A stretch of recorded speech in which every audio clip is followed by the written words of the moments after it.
Yeah, this past Wednesday night, we had a few hundred students in here, man, hearing the gospel, worshiping Jesus. There was a bunch of students that got baptized, and we had a response area in that hallway where quite a few students responded to the gospel, where they said, hey, we want to follow Jesus. I want to put my faith and trust in Jesus. About a dozen said, hey, I want to get baptized in the coming month or so. Just awesome, awesome time. We had leaders praying over students. We had students praying over students, and please get excited about that.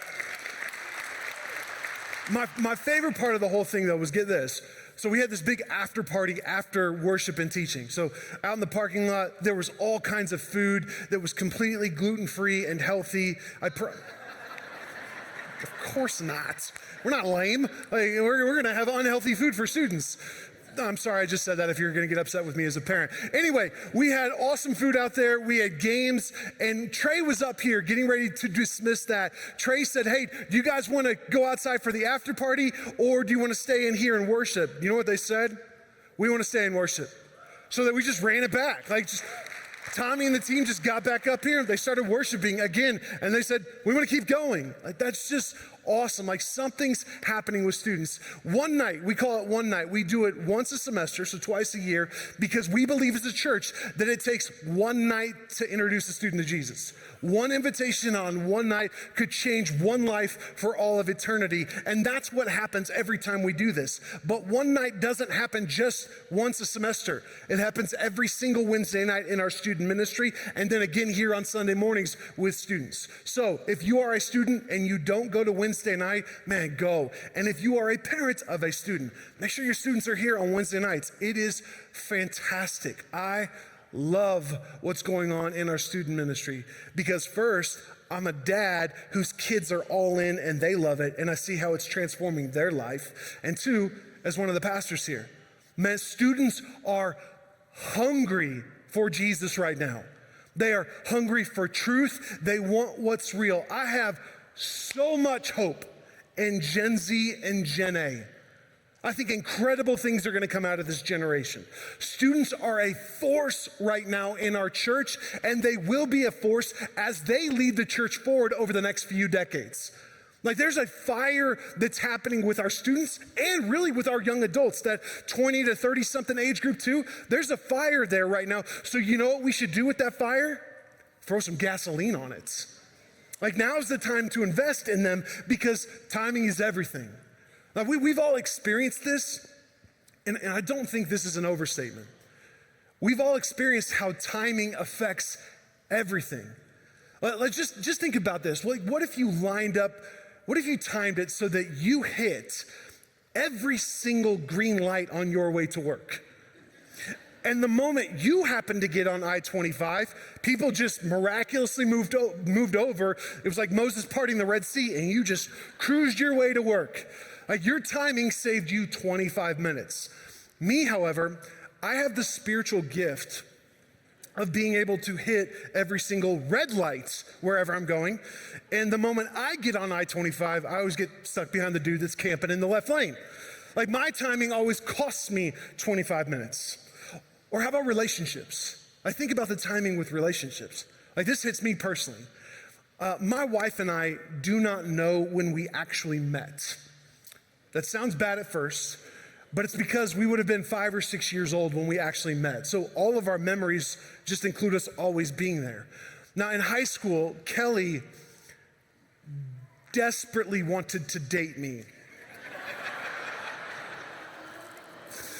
I don't know why you're laughing at that. You're laughing because you're smart. Yes, it was very much the other way around. We did go to prom together as friends. Would you like to see a picture of us at prom? Here we go. I know you're saying aw to her, and rightfully so. Yeah, that's when we were juniors in high school. That comb over is very timely too. I'll rock that again. Now, her and I have talked about this a lot. If we would have dated back then, there's absolutely no way on God's green earth we'd be married today. No chance. Because the timing was terrible. It was off. And when I say we, I really mean we had a lot of maturing still to do. Or even with comedy, timing is critical. If you listen to a great comic, I'm a big Nate Bargatze fan. If you listen to a great comic, the delivery of a joke, the timing of the delivery is just as important as the joke itself. You can have a great joke with bad timing and the joke falls flat. The point is, timing affects every area of life every single day. Sometimes that's obvious, more often than not, it's discreet. We could say it this way: timing is everything and everything has timing. There's nothing profound about that at all. It's the reality we live in. So here's the question. Can timing be controlled? Or better yet, is someone in control of time? That's what Solomon's going to get after next in Ecclesiastes. So if you got your Bible with you, open it up to Ecclesiastes 3. I'm going to start in verse 1. Here's what Solomon says. For everything there is a season, a time for every activity under heaven, a time to be born and a time to die, a time to plant and a time to harvest, a time to kill and a time to heal, a time to tear down and a time to build up, a time to cry and a time to laugh, a time to grieve and a time to dance, a time to scatter stones and a time to gather stones, a time to embrace and a time to turn away, a time to search and a time to throw away, a time to tear and a time to mend, a time to be quiet and a time to speak, a time to love and a time to hate, a time for war and a time for peace.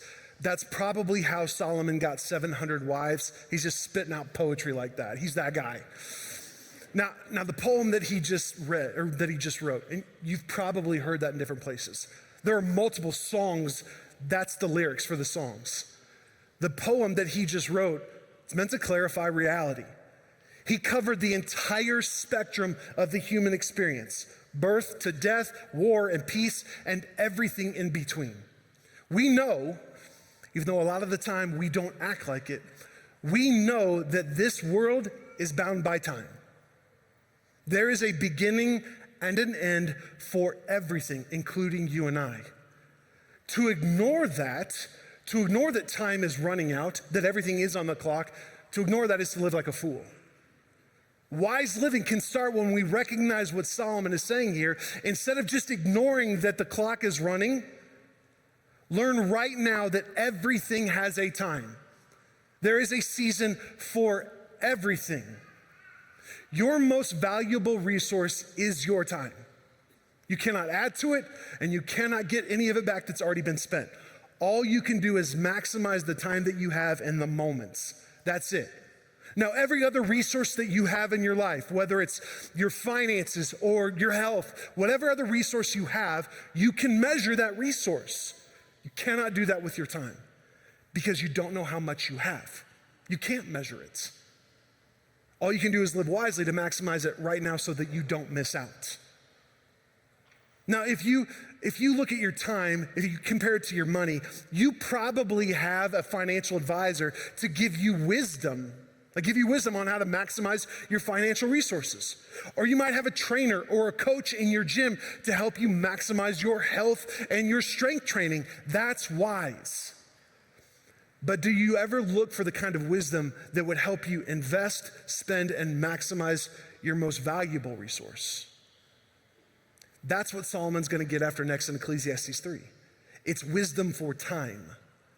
And it starts with limits. The first part of wisely stewarding your time is acknowledging that you don't know how much you have. And again, that seems really obvious. But more often than not, we live like it's unlimited. We live like nothing's ever gonna run out. But that's living like a fool. Man, we have to acknowledge first and foremost that all of time has limits on it, and God is the one who sets the limits. Get this. You will not live any longer or die any sooner than you're meant to. Job talks about this. In Job 14, here's what Job says to God. He says, you, God, have decided the length of our days. You know how many months we will live, and we are not given a minute longer. That actually means I don't need to worry about time. All right, if I can't change how long I'm gonna live, longer or shorter, God's the one that sets that limits. Well, if I trust him, I don't have to worry about that anymore. I don't have to be scared of it either. God is the one that sets limits to time. He is an authority over all of time. Then the next question has to be, do you know what time it is? Wisdom requires you to be able to recognize what season you're in. Like everything has a time. Solomon has already made that very clear. And your life will be broken up into different seasons. Some seasons are great, some are not. Some are exciting, some are discouraging. Like some seasons are an absolute blessing, and some seasons, they're suffering. You are in a season right now. Every single one of us is in this room, online, and all of our seasons are different. You're in a season right now.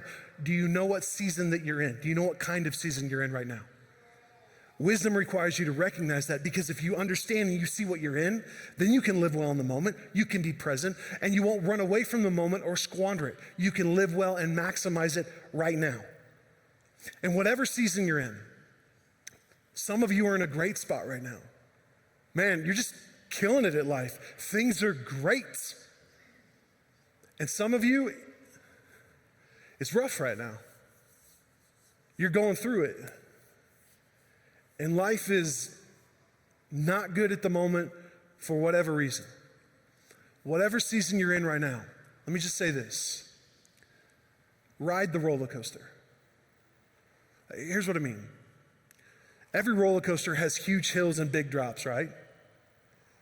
But every low point and every high point on that ride does not last. Like a roller coaster does not just stop at the top of a hill. If it did, that means the ride's actually broken, and that's not very exciting either. And at the same time, a roller coaster doesn't just stop in the middle of the tracks and a low point after a big drop. No, what's it do? It goes through the low point and then back up again, back up to another hill, to another loop, to another season of life. Seasons of life are just like a roller coaster. They do not last. So whatever season you're in right now, here's the truth. This too shall pass. So if you're riding high right now and things are great, awesome. Enjoy it.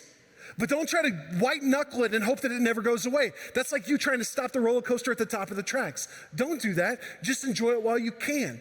And at the same time, if you are as low as it gets right now and you don't see a way out, this too will pass. Don't worry. You cannot control life, just like you cannot control a roller coaster that you're on. However, you can enjoy the ride. You can, because you know that all of this, every season, even the ones you don't like, this too shall pass. Maybe that's what you need to hear right now. That's the perspective that brings peace when it comes to time. So if timing is everything, well, then the next question has to be, whose timing do you trust? You get to choose. You get to choose to trust one, and there's only two options. There's your timing, and there's God's timing in everything. Me personally, I love my timing. I assume often that my timing is best, that I know what's right, that I can see this thing out. I know what the timing should be. I assume that a lot. But do you know what that's really all about? My timing is really just me wanting to be in control. That's all it is. Trusting God's timing is letting go of control. And sometimes that can seem kind of scary. What Solomon is saying is, hey, bro, you should just let go of the control that you never had in the first place. I just let it go. Trust in me, or Psalm 31 says this, but I trust you, O Lord. I say, you are my God. My times are in your hands. Man, I want to control my timeline in life. I think I know best. I think I can see around corners. I want control of my own time because to me, that feels a lot safer. If I feel like I have control, that feels like I'm safe. So this is the question that we need to honestly. Is timing better in your hands or in the hands that have nail holes in them? I mean, if you look at Jesus in the Gospels, he always knew what time it was. Even when other people tried to force it, he said, no. My hour has not yet come. Galatians 4 says, in the fullness of time, at the right time, that's what it's saying, in the fullness of time, God sent his only son. Jesus was born at the exact right time, happened perfectly. The same thing was true with his death. Jesus did not die a day early or a day late. He died exactly on the appointed day. Romans 5:6 says, at the right time, Christ died for the ungodly, even though the religious leaders tried to kill him before that. At the right time, Christ died for the ungodly. The same thing is true about the resurrection. Hosea 6 prophesied about the resurrection hundreds of years before it ever happened. It says, on the third day, he will be raised up. Jesus himself said in Luke 24, thus it is written that the Christ should suffer and on the third day rise from the dead. Everything with Jesus was on time. His timing was perfect. So here's my point. Because Jesus' timing was perfect, can you trust him with yours? Do you want to know how to experience peace when it comes to time? Here's what you do. Accept, appreciate, and trust God's timing, not your own. It's that simple.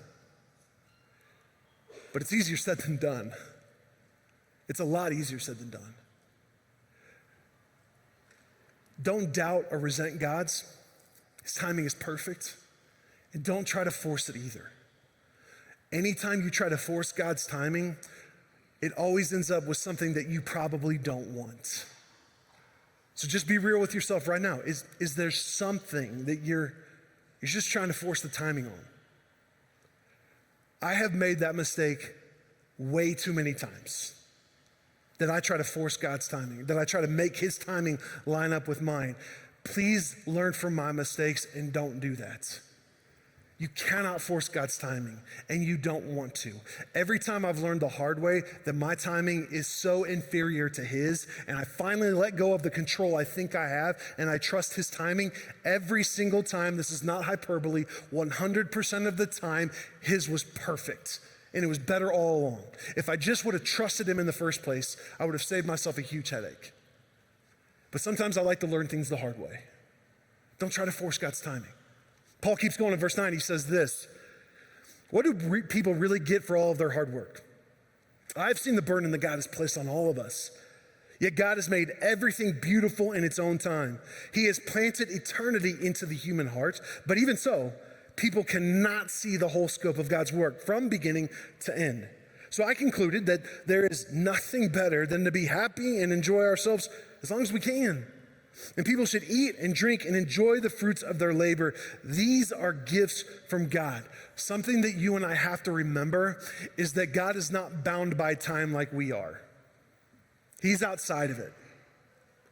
And he is working from beginning to end since he's outside of time. And you and I will never be able to see the full scope of his work. We'll never be able to see the bigger picture.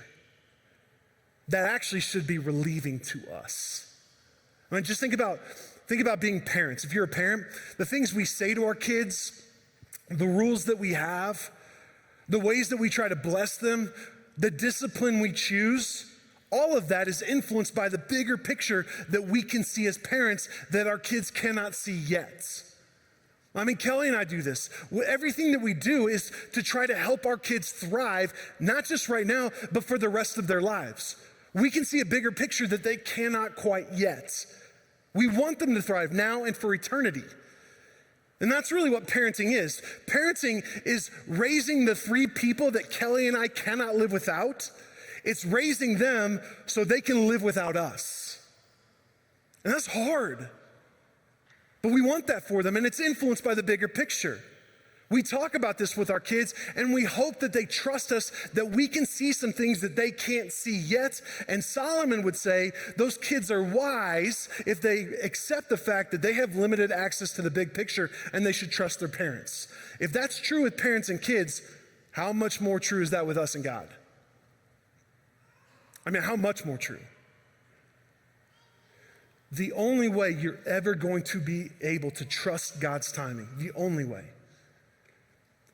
is if you're willing to accept that you and I both have very, very limited access to the big picture. God sees all of it. And on top of that, he's in authority over all of it, which is actually a gift. The fact that we cannot see all of it is a gift. Just imagine how overwhelming it would be if you could see everything that God sees. I mean, sometimes we get into a place, actually, I'll say me instead of we. Sometimes I get into a spot where I'm really ignorant. And I think, well, if I had the knowledge that God does, if I had his perspective, well, here's what I would do. God, I think you could have done a little bit better here. I'll do it differently. Man, that's an ignorant spot to be in. If we could see everything that he can see, we would be absolutely overwhelmed by it. Our minds couldn't function. I mean, all of the tragedies, the joys, the billions and billions and billions of lives spread out all over history, all coming together into a perfect picture, we cannot possibly fathom what it looks like. We can't see that, only God can, and we probably should trust it with him. All of our individual lives are just seasons that make up the bigger picture. And there could be some tension with that. I mean, go back to verse 11. Solomon said, he said, hey, I have perceived that there is nothing better. God made everything beautiful in its time. Also, he has put eternity into man's heart. So everything has time, its time, limits, and eternity is wired into our hearts. I mean, that's a juxtaposition right there that can create some tension if we don't realize it. It's tension that we feel all the time. That eternity is real, and so is real limits to time. Now, limits to time by itself, that scares us. We don't like to think about that. That's why people are afraid of death. That's why a funeral can feel hopeless, because at a funeral, death feels like a contradiction to eternity. Wait, if eternity is real, then how can death be real also? And death is very real. But it's only a door. Your life here is just a season. It's temporary, but you are not. Like you know that death is real, that your life has a time limit on it, that your life is temporary. We all know that. Last time we all checked, the mortality rate is still at 100%. But here's how you also know that eternity is real. God has made everything beautiful in its time. There's something in you that's drawn to beauty. Like God created you. He made you. That draw in you, that longing points to something else. C.S. Lewis said, the sweetest thing in all of my life has been longing. To see where all the beauty came from. Eternity means you will never be satisfied by earthly pleasures and pursuits. It won't happen. Solomon tried it. I mean, this dude literally tried every pleasure you could possibly think of, and he had the means to do it. He could pull it all off, stuff that none of us in this room or online could ever do. Solomon could do it, and he says, hey, everything that you think would give you meaning, everything you think would give you satisfaction or purpose or pleasure, it won't. I've tried it all, bro. Man, that appetite that you have for more and better, that appetite you have for beauty, we all want that, but it's never going to be satisfied here because earth will never satisfy eternity. What you're really longing for is not here. There is one thing that's eternal. That's the eternal God, so you will only be satisfied with him. When God wired you with eternity into your heart, he created you with a desire for him. Now, sin and Satan and even ourselves, we will try to misdirect, we will try to reroute that desire and find it in anything other than Jesus. But God doesn't stop working. He's always working to draw you back. Any beauty, any goodness that you experience in life, that is meant to point you towards the source of beauty. That's Jesus himself. It's a reminder to you that you will spend eternity in the presence of the source, in the presence of God, and then get to experience beauty and goodness that we cannot comprehend in this temporary life. And if you are not following Jesus, if your faith is not in Jesus, then any beauty and goodness you experience in this life is a gift from him to you. It's an invitation for you to know, to intimately know the source of that beauty. Beauty does not speak only to the goodness of God. beauty also speaks to the reality of the eternal God. Beauty is an invitation for you to accept that reality. All right? In light of eternity, well, then how do we live now knowing that there is a then? Solomon gives two things. Verse 12, I have perceived that there is nothing better for them than to be joyful and to do good as long as they live. Also, that everyone should eat and drink and take pleasure in all his toil. This is God's gift to man. So first thing, be joyful. Joy does not happen to you. It does not. It is not circumstantial. Now, happiness is totally different. Happiness is circumstantial. Happiness depends on what happens to you. And there are some seasons that happen to you that are not so good. Joy is completely different. Joy is not attached to your seasons. It is a choice. You get to choose to be joyful no matter what season you are currently in. I mean, just think about this. Jesus conquered death, walked out of a grave, and right now he is sitting at the right hand on the throne. That's pretty awesome. That trumps anything else that happens in our individual lives and in the world. Jesus is sitting on the throne. That's pretty awesome. We can be joyful about that. Or think about this. Man, this morning I got to walk in, have some good coffee on a crisp fall morning. I don't know if it's fall or spring anymore. I'm confused. Man, I get to talk to friends in the lobby. I get to meet new people out on the sidewalk. I hear people laughing, see people praying in the lobby. Man, we get to worship together. We got a team that comes up here that leads worship. It's an embarrassment of riches what we have up here to lead us. Like, that's pretty awesome. Wow, we get to enjoy that. Just a few minutes ago, I got to hug my kids. I'm about ready to tell them a dad joke because they're at the age where that just mortifies them, and I take great joy in doing that. My wife is beautiful. And not only do I love her, I like her, and she likes me most days. Right now, both sets of parents are in our house. My parents and my in-laws, and they love each other. They're friends. My kids have 4 great-grandparents today. I get to talk to my dad. I get to hug my mom, and my wife gets to do that. What an awesome day. Later on today, if it doesn't rain, I have a tea time with 4 friends or 3 friends. That's awesome. There are so many things to be joyful, and this week I've had some hard stuff.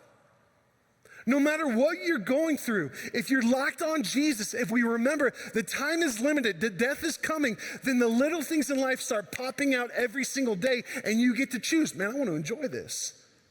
There's so many things to be joyful about. Paul says, do it. And this dude, Paul, at the end of 2 Corinthians 11, he lists all of the things that he suffered physically. And I'm going out on a limb here and saying he went through stuff that nobody in this room or online went through. Horrible, horrible suffering. And he and Solomon both are like, hey, be joyful, choose joy. Then Solomon says, here's the second thing you do. Living in light of eternity, here's what you do. You do good.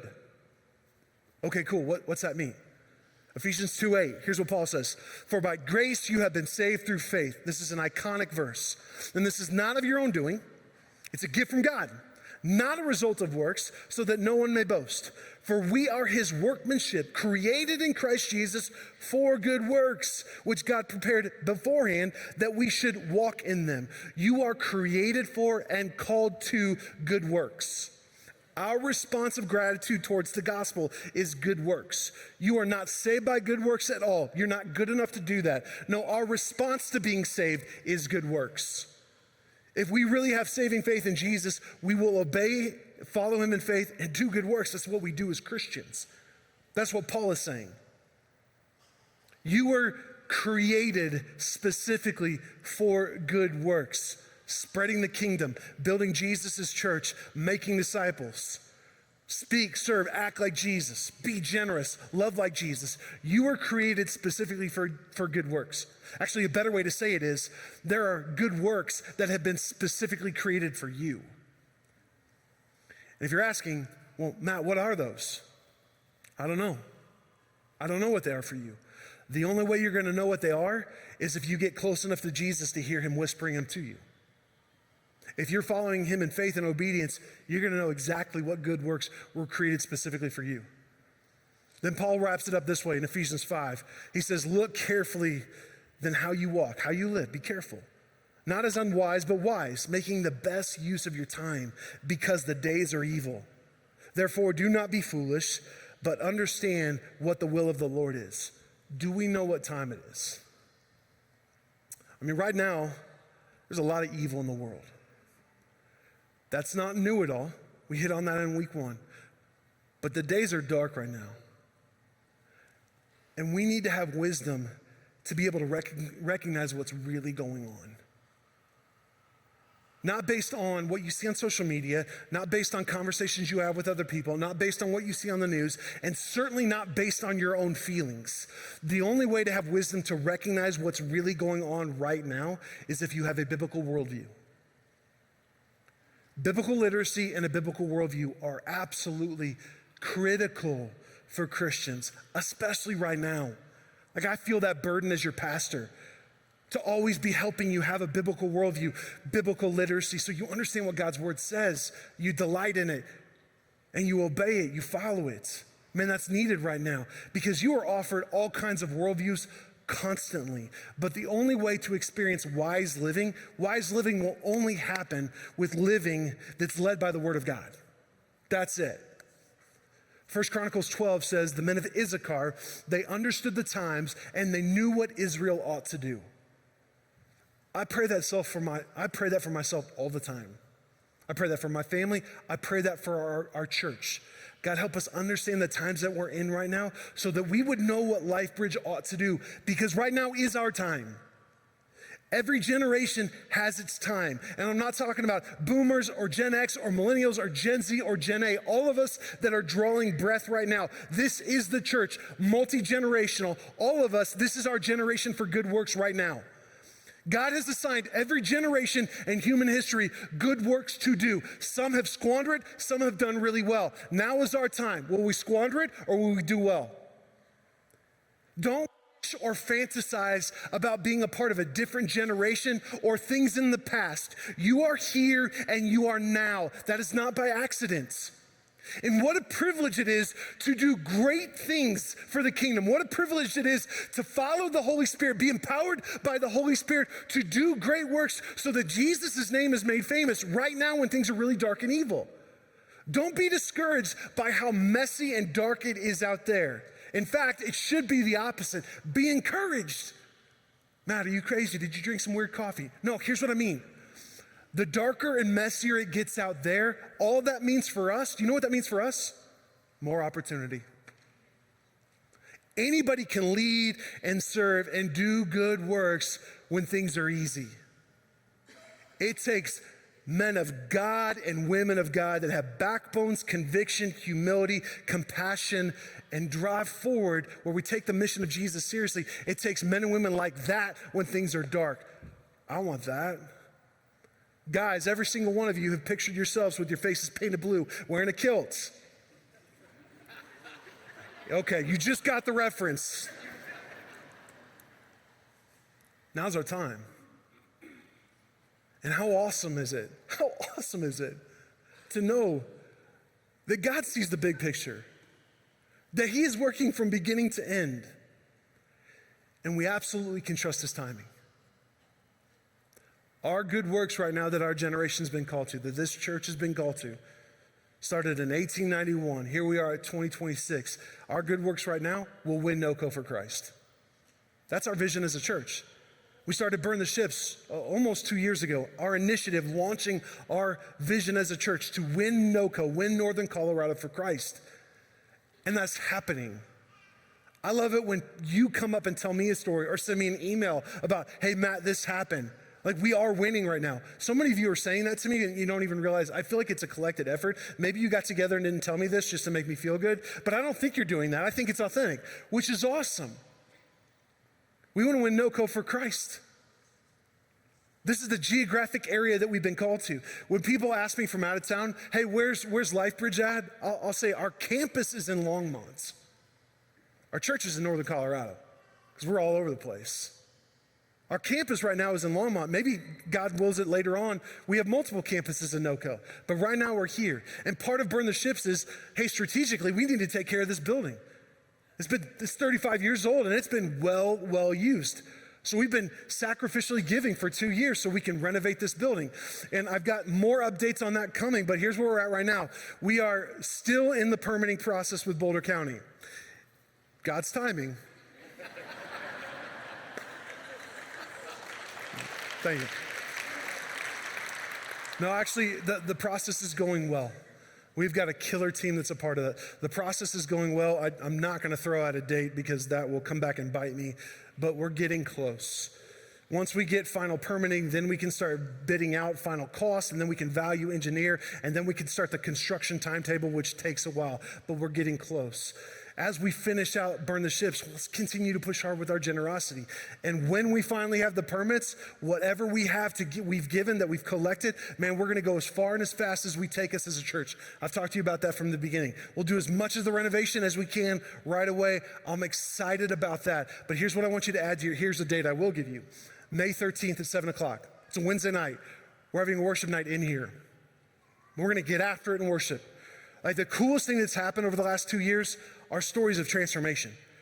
So many people meeting Jesus. I talked about students earlier today. Get this. Numbers aren't the goal, but they can tell a story. March of this year compared to March of 2025, our student ministry has grown by 88%. This is unreal. And I'm telling you right now, on Wednesday night, May 13th, adults, we better live up to the standards of the students when it comes to worship. Like, don't let them embarrass us. Let's get after it. We're going to tell stories of how awesome God is. We're going to pray. We're going to worship. So I want you to make it a priority to be here to worship God on May 13th, 7 o'clock. Man, our team is geeked out about it. It's going to be incredible. I can't wait for that. And just one story right now. There's been so many stories of what's been happening over the last 2 years. Check out Matt and Carissa's story right now. Hi, my name is Matt. This is my wife, Carissa. We came to LifeBridge fall of 2021. We've been in the area before, when I moved away, came back, and actually it was our kids that really enjoyed the kids programming here. And then we started getting plugged in and just really enjoyed the message, enjoyed the music, and just the whole atmosphere in the community, and just have been here ever since.